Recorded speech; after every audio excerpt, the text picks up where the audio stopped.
오늘 우리가 나눌 하나님의 말씀은 신약성경 마가복음 제5장 25절 말씀부터 제34절 말씀까지입니다. 오늘 우리가 나눌 하나님의 말씀 신약성경 마가복음 제5장 25절 말씀부터 34절까지의 말씀입니다. 제가 봉독해 올립니다. 12해를 혈루증으로 알아온 여자가 있어 많은 의사에게 많은 괴로움을 받았고 가진 것도 다 허비하였으되 아무 효험이 없고 도리어 더 중하여졌던 차에 예수의 소문을 듣고 무리 가운데 끼어 뒤로 와서 그의 옷에 손을 대니 이는 내가 그의 옷에만 손을 대어도 구원을 받으리라 생각함 일러라. 이에 그의 혈루 근원이 곧 마름에 병이 나은 줄을 몸에 깨달으니라.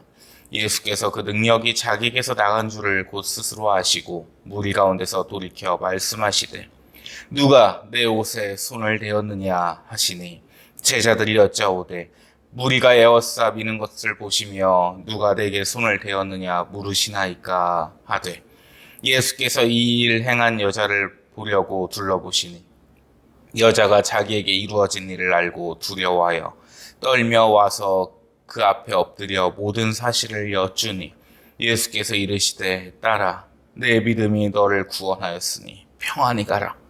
네 병에서 놓여 건강할지어다. 아멘. 네. 지난 2주가 평안하셨습니까?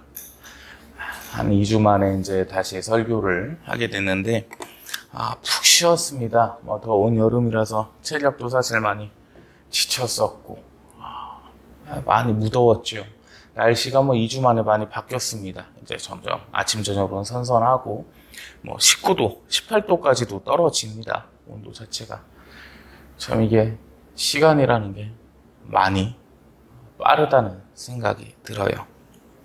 그래서 여러 가지 생각도 했었고, 이 설교라는 부분을 한 2주를 휴식을 갖다 보니까 이 말씀도 또 잘 안 읽어집니다. 설교는 아무래도 의무감이라도 있다 보니까 말씀을 좀 더 가까이 할 텐데 어쩔 수가 없는 것 같아요. 설교를 쉬다 보니 말씀조차도 더 가까이가 안 되는 것 같고, 그래서 참 오랜만에 선 것 같습니다. 또 목사가 이게 설교에서야지 설교를 안 쓰니까 어떤 힘의 근원이 좀 빠지지 않았나 이런 생각도 들고요. 참 오랜만에 섰습니다. 몇 달 만에 선 기분입니다. 기분 자체가. 이제 코로나19도 점점 삶 속에 접어들어서 감기 몸살이나 이런 것처럼 돼버렸고 의미가 크게 있지는 않죠. 이제 누구든지 그저 한 번 걸릴 수 있는 전염병 중에 하나, 감기와 같은 바이러스 중에 하나, 이렇게 좀 치부가 이제 돼버렸습니다. 다행인 건지 어떤 건지 모르겠어요. 근데 이제 또 이번에 태풍이 역대급으로 온다고 하죠. 사람이 괜히 기상청에서 역대급의 태풍이 몰려온다 이러니까 좀 더 움츠러들고 걱정도 되고, 어떤 가게들은 또 쉰다고도 하고 그래요.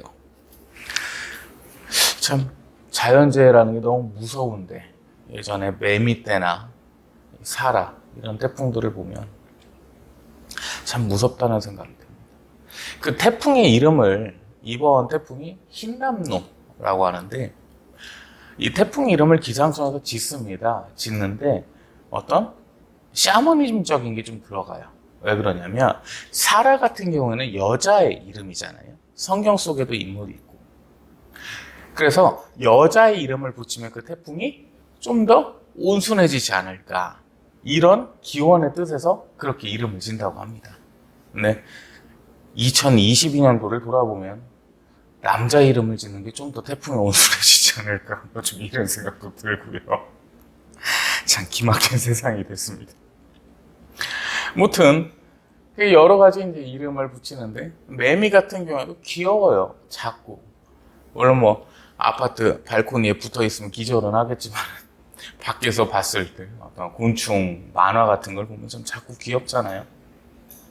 이 매미의 날개짓이 크지를 않습니다. 그러다 보니까 좀 더 약하기를 바라는 마음에서 이렇게 좀 이름을 지었다고 해요. 이번에 흰남노는 어떤 뜻인지는 모르겠네요. 무튼 그런 염원을 담고 있는데 좀 조용하게 지나갔으면 좋겠습니다. 그래서 피해도 좀 없었으면 좋겠고, 이 자연재해로 우리 이웃 나라 일본이나 여기도 좀 피해가 최대한 적기를 바라고 있어요. 이 자연재해라는 게 정말 얼마나 무서운지, 그리고 얼마나 강력한지를, 인간의 힘이 얼마나 미약한지를 느끼게 되는 것 같습니다. 그래서 이번 태풍 속에서 정말 아무 피해 없이 정말 얌전하게, 조용하게, 완만하게 지나가기를 기도해 봅니다. 오늘 우리가 나눌 하나님의 말씀은 한 여인에 관한 이야기입니다. 이 여인은 그냥 여인이 아니었고 12년 동안 지병을 갖고 있는 여인이었습니다. 이 여인의 지병의 이름은 혈루증입니다. 이 성경시대의 질병 이름이다 보니 또 원문을 의역한 거지 않습니까? 번역을 한 거다 보니까 지금의 병명하고는 약간의 갭이 있습니다. 차이가 있습니다. 이 혈루증은 자궁에서 지속적으로 피가 나오는 병입니다. 자, 그러면 이 병의 원인을 가지고 의견은 분분합니다. 폐혈증일 수도 있고 자궁 내막증일 수도 있고 염증일 수도 있고 여러 가지 가능성 존재를 하겠죠. 자궁암일 수도 있는 거고요. 그런데 문제가 뭐냐면 단순한 질병이 아니고 레이기 시대의 정결법을 보시면 월경을 하는 여자는 부정하다고 되어 있습니다. 피가 나오는 여자는 부정하다. 그래서 이 혈루증에 걸린 여인은 월경 때만 나오는 게 아니라 계속해서 피가 나오는 거죠. 월경을 하고 있는 여자는 부정하다고 했는데 그 월경이 그렇게 길게 가진 않습니다. 가봐야 며칠 상관인데 그 동안만 부정하다는 생각을 갖고 하면 되는데 이 혈루증은 아니에요. 피가 계속해서 지속적으로 나오는 거예요. 12년 동안. 그러면 이 여인에 대해서 얼마나 부정적으로 봤느냐, 당시에 접촉조차도 하기 싫어했습니다. 굽이 갈라진 돼지를 먹지 말라고 레위기 정결법에 나와 있잖아요. 돼지에 손대는 것조차 싫어했습니다. 부정하기 때문에. 그러면 사람들한테 얼마나 많은 수치와 모욕을 당했을까요, 이 여자는? 부정하고 더러운 양. 이 평가를 받았을 겁니다. 옆에조차 오기 싫어하고 손조차 잡기 싫어하고 옷가지조차 해도 손을 대기 싫어하는 게 이 당시 배경이었습니다. 26절을 보실까요? 많은 의사에게 많은 괴로움을 받았고 의사들조차도 치료하기를 꺼렸습니다. 마치 예전에 한센병 나병 환자를 대하는 것과 똑같았을 겁니다. 야, 내가 아무리 의사라듯이 이런 것까지 해야 되나. 그 표정이었을 거예요. 그런 원서였을 것이고 정말 많은 무시를 당했습니다. 한 번만 살려주세요. 이 여자는 빌었을 거예요. 그래서 이어지는 말씀이 있는 재산조차도 다 허비하였으되 자신의 재산조차도 다 병을 위해서 썼습니다. 근데도 고침을 받지 못했습니다. 근데 이 여자가 예수님이라는 분이 계시다는 사실을 듣게 됐습니다. 예수님. 그래서 이 예수님께 이 여자가 갑니다. 사람들이 막 애워싸고 있으니까 어디 계신지조차도 모르겠어요. 감히 비교는 안 되겠지만 BTS가 나타난 것보다도 훨씬 사람이 많았을 겁니다. 콘서트장만 가도 가수가 안 보여요. 잘 가보지는 않았지만 텔레비로 봤을 때. 무튼 예수님께서 오셨다는 소식에 수많은 군중들이 몰렸습니다. 그 예수님을 보기 위해서. 어디 계신지조차 모르겠어요. 그래서 그 틈으로 비집고 들어갑니다. 비집고 들어가서 예수님 옷자락에 손을 댑니다. 주여. 근데 이 여자가 나섰어요. 몸으로서 느꼈다고 본문 말씀에 나와 있죠. 이거를 생각해 보셨으면 좋겠습니다. 이 여자가 느꼈던 거를 아주 단순하게 실생활에서 비교를 한번 해드릴게요. 비교는 안 되겠지만 여드름이나 뾰루지가 나잖아요. 짭니다, 그죠? 짤 때 톡하는 느낌이 들어요. 소리가 들리는 것도 아니고 어떤 보이지도 않는데 뭔가 톡하고 나오는 느낌이 내 몸에서 스스로 듭니다. 그 느낌이에요. 내 스스로가 뭔가 나았다고 느낌이 드는 거예요. 피가 멈췄구나. 신기하죠? 어안이 벙벙해 있죠. 근데 예수님께서 한 말씀을 하십니다. 누가 내 옷에, 내 몸에 손을 대었느냐? 그 제자들이 겁니다. 아유, 주님, 사람이 지금 이렇게 많은데 누가 어떻게 손을 대요? 저희가 지금 밀고 있는데. 아니다. 누군가가 내 옷에 손을 대었느라. 그러고서 이렇게 살펴보시는데 딱 그 여자가 눈이 마주친 거죠, 예수님과. 하나님이신데. 근데 이 여자는 두려움에 벌벌 떱니다. 내가 죄를 지은 것인가 싶어서 예수님 앞에 엎드려 버립니다. 잘못했습니다. 근데 예수님께서 참 멋지십니다. 같은 남자가 봐도 참 멋지십니다. 우리 하나님 참 멋지신 거예요. 34절 말씀 한번 볼까요? 따라 내 믿음이 너를 구원하였노라. 내 병이 다 나았다. 평안히 집으로 돌아갈 거라. 참 이 말씀을 볼 때마다 울컥합니다. 우리 사랑의 하나님께서 그 두려움에 떨고 엎드러져 있는 여자에게 이 한 말씀 하십니다. 따라 내 믿음이 너를 구원하였노니 편안히 돌아가라. 얼마나 멋집니까? 이 여자는 12년 동안을 앓고 있는 이 지병을 예수님의 옷자락에 손 한 번을 댄 것으로 다 고침을 받았습니다. 그랬고 평안함을 입었고 건강함을 입었습니다.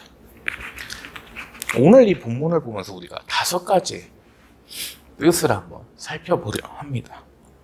첫 번째는 이 혈루증에 걸렸던 여인은 예수님에 대해 알고 있었습니다. 어떻게 알고 있었냐면 예수님이라는 분이 하나님의 아들이심을 공포하시며 계신데 그 예수님께 고침을 받은 자들이 많더라. 이거를 주변에서 들었습니다. 그래서 사람들이 그 예수님의 말씀을 듣기 위해서 가고 몰려있기도 하고 여러 가지 얘기를 들었기 때문에 예수님에 대해서 이 여인은 알고 있었던 것이었습니다.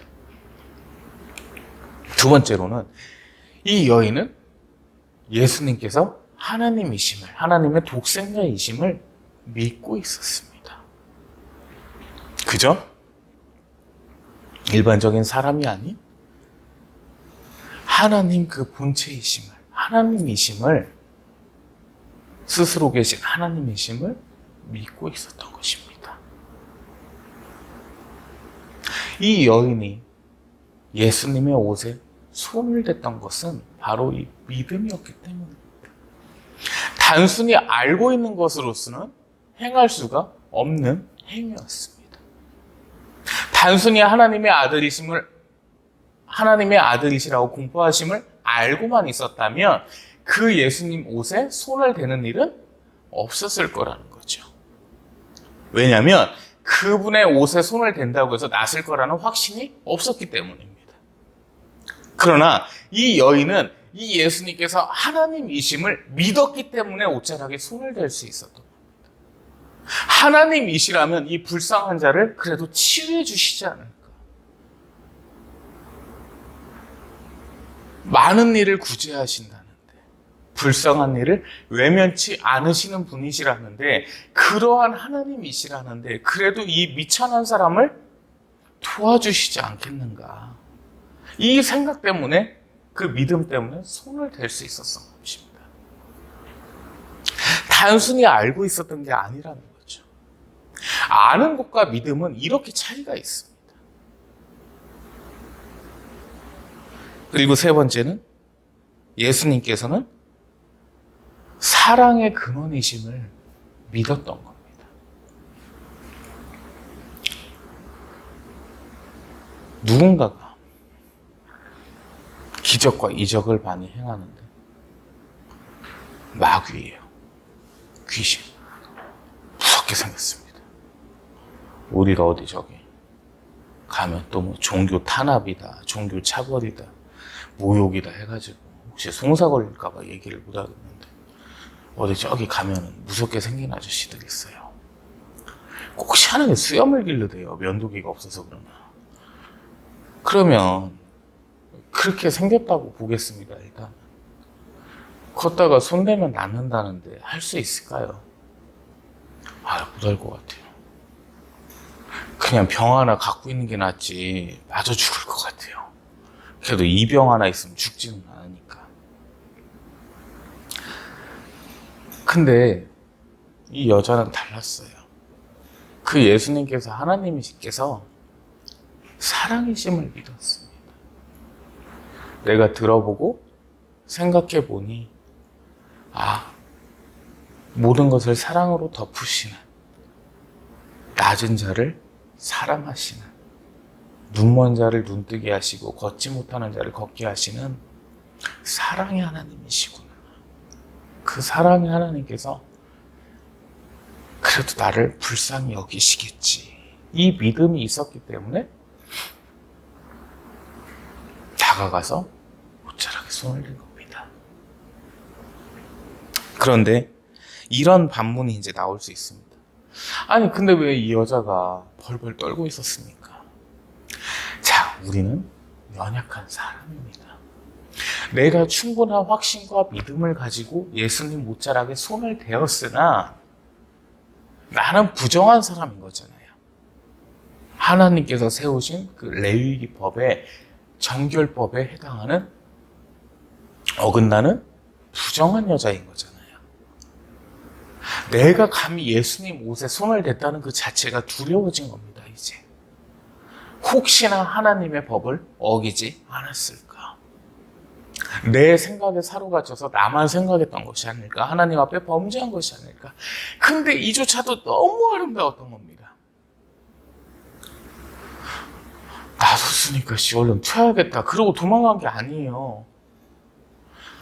이제 볼일 다 봤으니까 일단 모르겠고 잘못한 거는 일단 도망가야지. 이게 아니에요. 이게 아니에요. 잠깐 짧게 영어 단어를 하나 공부해 볼까요? 길에서 뛰는 거는 운동을 하는 겁니다. 길에서 튀는 거는 뭔가를 잘못한 겁니다. 그래서 길티가 유죄라는 뜻의 영어 단어입니다. 이 길티라는 생각에 이 여자가 한 행동을 보면 튀지 않았습니다. 예수님 앞에 엎드렸습니다. 주님, 제가 그랬습니다. 제가 12년 동안 질병을 갖고 있었는데 주님에 대해 들었습니다. 사랑의 하나님이심을 들었고 하나님의 아들이시며 하나님이심을 들었습니다. 그래서 주님의 옷자락에 손이라도 대면 이 병이 낫지 않을까 싶어서 손을 댄나이다. 이 12년 동안 치료를 받기 위해서 많은 의사들에게 멸시도 당했고 모멸감도 당했습니다. 사람들은 저에게 인사하기조차 꺼립니다. 그래서 있는 재산 또한 다 날라갔습니다. 아무것도 없어서 그래도 사랑의 하나님이신만을 믿고 왔습니다. 그래서 손을 댔습니다. 주님 앞에 죄를 지었으니, 주님의 허락 없이 손을 대었으니 정말 잘못했습니다. 이렇게 사실을 고합니다. 이 여인은 강직한 믿음을 갖고 있었던 겁니다. 그래 예수님께서 말씀하시는 거예요. 평안히 돌아가라. 이 고결하고 순전했던 믿음을 정말 아름답게 보셨던 겁니다. 우리 하나님이시기 때문에 그렇습니다. 그리고 이 여인은 네 번째, 마지막으로 간절했습니다. 여러 가지의 차선이나 차차선이 있었던 게 아니었습니다. 이제 그냥 막바지에 다른 겁니다. 더 이상 치료를 할 돈도 없고 치료해줄 의사도 없습니다. 방법도 없습니다. 이제는 그냥 끝입니다. 아예. 설교할 때 자꾸 팔을 움직이면 이 마이크 닫고 하는데 어쩔 수 없어요. 버릇이. 막바지라서 더 이상의 방법이 없었어요. 간절했습니다. 마지막이었습니다. 나에게 남은 마지막 방법이었던 거예요. 지푸라기라도 잡는 심정이었어요. 근데 그 지푸라기가 어마어마한 금줄이었던 거예요. 사람은 이렇게 줄을 잘 받아야 됩니다. 잘못 잡으면 끊어지는데. 근데 참 아름답죠. 어마어마한 사실입니다. 마지막 간절했고 방법이 하나님이셨습니다. 예수님이셨어요. 이 여자의 삶에 이제 막바지에 달라서 더 이상 희망이 없습니다. 꿈이 없습니다. 미래가 없습니다. 방법이 없습니다. 이게 얼마나 안타까운 사실인가요? 말기에 암 환자를 보는 것 같습니다. 12년을 혈루증을 앓아서 더 이상 치료할 방법도 없고 치료할 돈도 없습니다. 치료를 해줄 사람도 없습니다. 이제 그냥 내 삶이 죽을 때까지만을 기다려야 됩니다. 부정한 여인이라는 평가를 듣고 무시를 당하면서 내 삶이 끝나기를 이제 바라야 되는 겁니다. 이 여인에겐 마지막이었습니다. 하나님을 마지막으로 찾아가 보자는 그 간절했던 마음이었습니다. 그래서 옷자락에조차 손을 댑니다. 자, 이게 글로 써 있어서 그렇지 생각을 해볼게요. 가서 예수님 하고서 이렇게 된 게 아니에요. 사람들이 막 쭉 몰려 있습니다. 비집고 들어갈 틈조차 없어요. 근데 그 팀으로 어찌어찌해서 들어갑니다. 머리만 내놓습니다. 제발요, 제발요 하면서 비켜주세요. 예수님 계시네요. 말씀이라도 드리고 싶은데 고개조차 내밀기가 어렵습니다. 사람들이 너무 많으니까. 이 손 한 번을 뻗어갖고 옷자락을 잡은 거예요. 주님 접니다. 주님 제발요. 처절했어요. 간절했습니다. 인생의 마지막이었기 때문에 그렇습니다. 마지막 희망이었기 때문에. 자주 하는 말이 있죠. 죽으려면 뭔 짓을 못하냐 이런 말이 있는데 살려면 뭔 짓을 못해요. 반대로 죽으려면 뭔 짓을 못하냐는 말은 안 맞다고 생각하는 게, 죽을 사람이 뭐 필요합니까? 뭐가 그렇게 필요하겠어요? 살려면 뭔 짓을 못합니까? 이게 한국인의 3대 거짓말이라고 합니다. 처녀가 시집 안 간다는 거하고 장사꾼이 남는 거 없다는 거하고 노인 양반들이 얼른 죽어야지. 병원에 가시면 어르신들이 제일 많습니다. 젊은 사람들은 사는 게 바빠가지고 병원을 잘 못 가요. 시간도 없고 또 젊다는 그 이유로 어떻게 한번 버텨보지 뭐. 근데 병원을 가면 우리 어머니들이 아침부터 기다리고 계십니다. 병원은 9시에 문을 여는데 8시 20분이 되면 동네 모임이 시작이 돼요. 어머니들끼리. 집이는 왜 왔어? 그래갖고 몰라, 자는데 속이 안 자갖고. 왜 집이는 왜 왔어? 자는데 그냥 지나가지고 물리치료 나오면 받을 거야. 좀만 편찮으시면 바로 병원에 달려오시거든요. 그러면서 자식들이 싸우거나 마음에 안 드는 일이 있으시면 꼭 말씀하십니다. 내가 얼른 죽어야지. 그리고 그 다음날 병원에 가세요. 건강관리 참 잘하십니다. 죽고 싶은 사람이 어디 있겠습니까? 살고 싶은 건 인간의 본능입니다. 그 어머니들 중에는 권사님들도 계실 거고 집사님들도 계실 텐데, 아유, 더 편찮으시지 말고 천국 가서 편하게 쉬시는 건 어떠세요? 정말 장담을 하는데 뺨 많이 맞을 거예요. 정말 세상에서 듣도 보도 못한 욕을 들을 것이고, 정말 고아 취급을 받을 것이고, 할 말이 아니죠, 어르신들한테. 물론 천국에 가는 게 기쁨이라는 건 알고 있지만 아직은 안 가보시거든요, 사람 심리가. 이거 잘 생각해 보셔야 돼요. 도중에 나온 얘기인데, 내 부모님의 몸이 편찮으세요. 병상에 계십니다. 편안히 천국 가시기를 바란다, 이 생각을 하는 자식은 없을 거예요. 어떻게든 더 살려보고 싶을 겁니다. 제가 우리 어머니를 그랬거든요. 담당 의사 선생님이 이제 어머니 보내드리는 거는 어떻습니까? 얘를 오늘 죽여버릴까, 이 생각이 들었었어요. 저는 목사인데도. 그땐 강도사 때였죠. 참 이게 아이러니합니다. 믿는 사람은 당연히 죽어서 천국에 가는 걸 알고 있는데, 막상 내 부모가 나 자신이 천국에 간다고 하면 조금 왠지 모르게 그래요. 왠지 모르게. 이게 하나님께서 주신 살려는 본능입니다. 그 생각이 있어야 또 살아요. 살려는 본능이 없이 언제 죽어도 이제 상관없다, 이렇게 살면은 그 삶이 너무 피폐해질 겁니다. 살려고 하기 때문에 두뇌를 쓰는 것이고 생각을 하는 것이고 이성을 갖는 것이거든요. 이 여자 또한 마찬가지였습니다. 살기 위해서 처절했던 마지막 힘들이었습니다. 그것이 예수님 옷자락에 손을 대는 것이었고요. 이 여자가 예수님 옷자락에 손을 대려고 가진 않았을 겁니다. 그 예수님께서 안수하셔 주시기를 원했겠죠.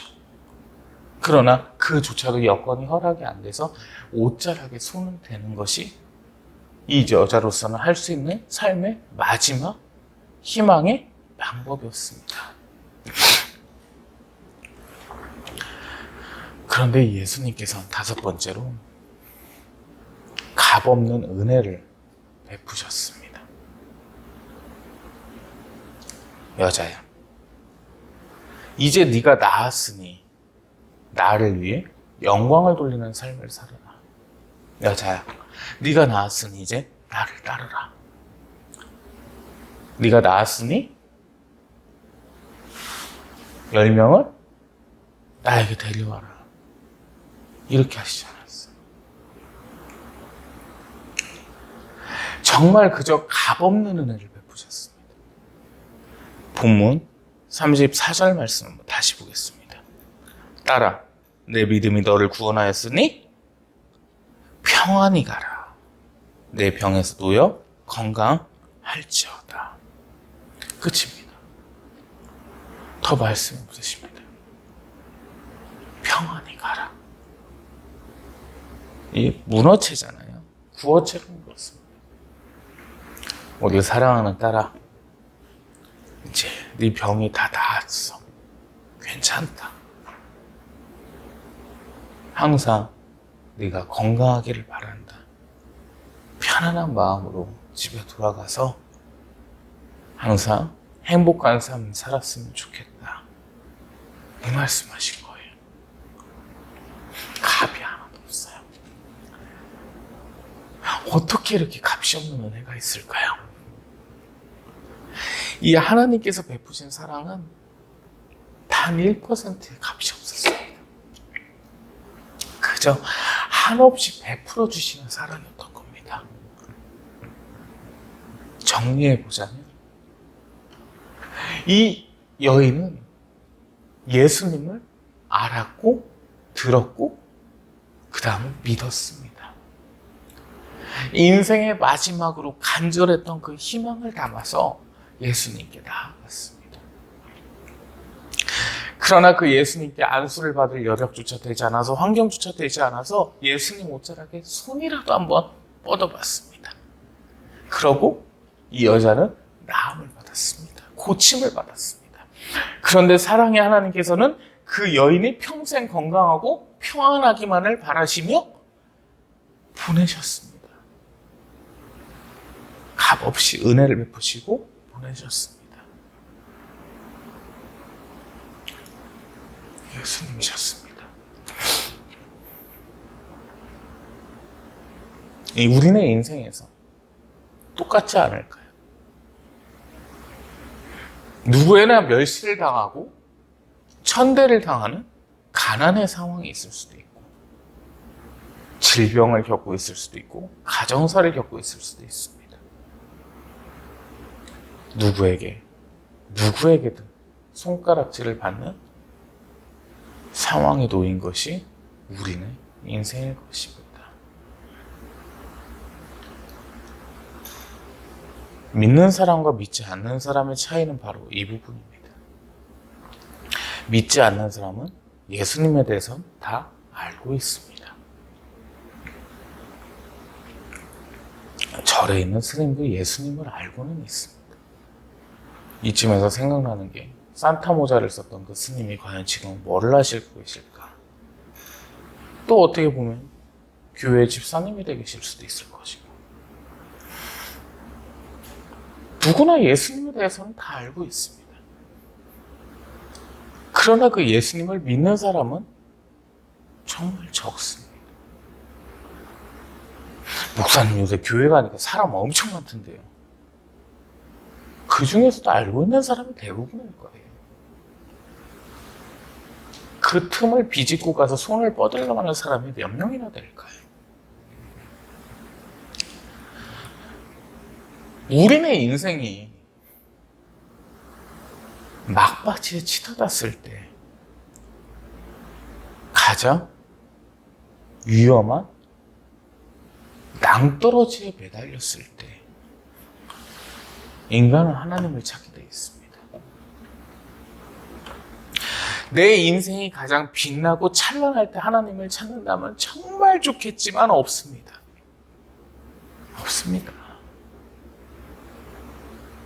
내 인생이 낭떠러지에서 이제 더 이상 나아갈 방법이 없을 때, 희망이 없고 방법이 없을 때 우리는 하나님을 찾아야 됩니다.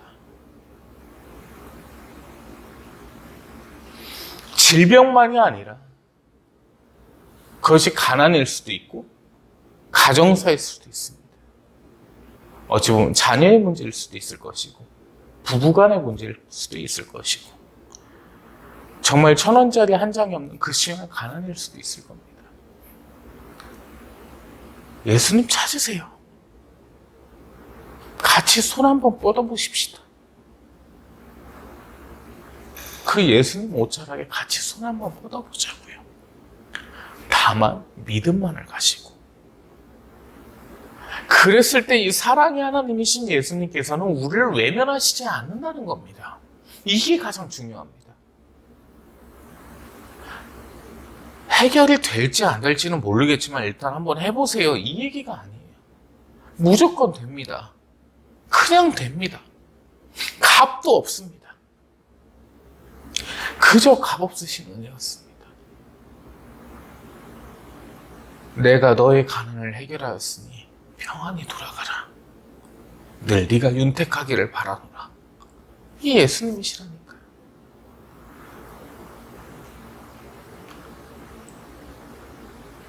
내가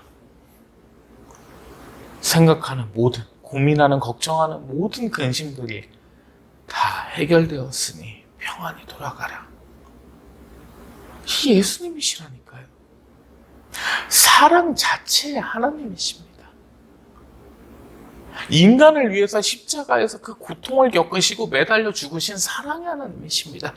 하나님께서 뭐를 바라실까요? 인간한테 도대체. 만물이 하나님의 것인데 돈을 바라실까요? 순종을 바라실까요? 이미 그 선악과를 따먹은 본성을 아시고 계시는데 순전하고 온전한 순종을 바라실까요? 그것도 아니라는 거예요. 어마어마한 믿음을 바라실까요? 그것도 아닙니다. 인자가 세상에 다시 왔을 때 믿음을 보겠느냐? 인간의 본성을 제일 많이 아시는데, 만드신 분이신데 그조차도 아니라는 거예요. 그저 내 자식이 하나님의 자녀가 우리가 평안하기만을 바라시는 겁니다. 완전치 않더라도, 온전치 않더라도, 어마어마하고 거대하지 않더라도 조그마한 믿음이라도 있기를 바라시는 거예요. 겨자씨만한 믿음이라고 했을 때 진짜 겨자씨 생각하시면 안 됩니다. 그 씨가 땅에서 썩어 싹이 트고 다시 겨자 나무가 됩니다. 자라나는 믿음만큼을 보시는 거예요. 그게 하나님께서 우리에게 바라시는 전부입니다. 그 믿음만을 가지고 내가 하나님 앞에 간절하게 손을 뻗었을 때 다 해결해 주신다는 겁니다. 값없이. 그분이 예수님이십니다. 우리 하나님 아버지십니다. 아버지 하나님, 이제 제 삶이 더 이상 희망이 없습니다. 방법이 없습니다. 어떻게 해야 될지 모르겠습니다, 이제. 근데 하나님이시기 때문에 그저 그 하나님만 믿고 제가 손을 뻗나이다.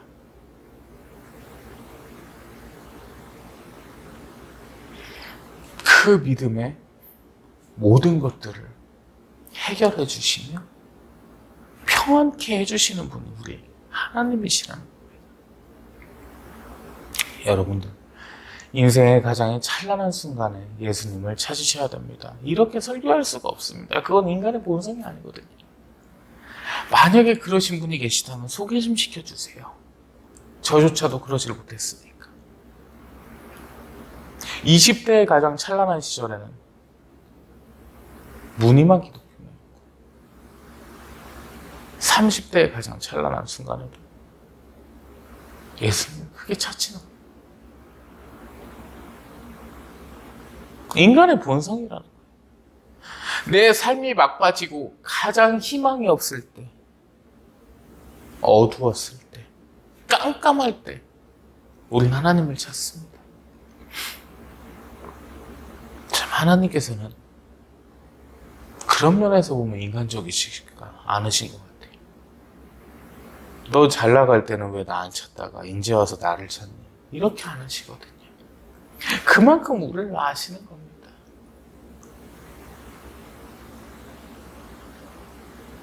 그만큼 우리를 아시는 겁니다. 아버지십니다. 괜찮니?